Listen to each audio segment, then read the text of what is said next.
એ માટે 3 ચમચી આપણે જળની ઊંચેથી પીવાની છે। એક સ્વાહાની સાથે એક જળની ચમચી પીવાની છે। જળની ભરી લેજો। તમારામાં 2 ચમચી આપી હશે તમારી થાળીમાં।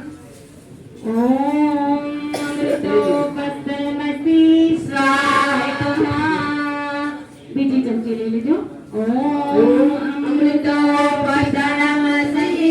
સ્વાહા। ઓમ સત્યમ યશઃ શ્રીમહી શ્રીરયતામ સ્વાહા।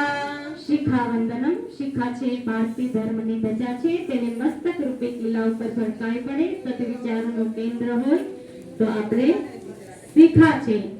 સદવિચારો આપણે ક્યાંથી પ્રાપ્ત થશે કે બ્રહ્માંડી ચેતનાના સદવિચારો આપણે ક્યાંથી પ્રાપ્ત થાય છે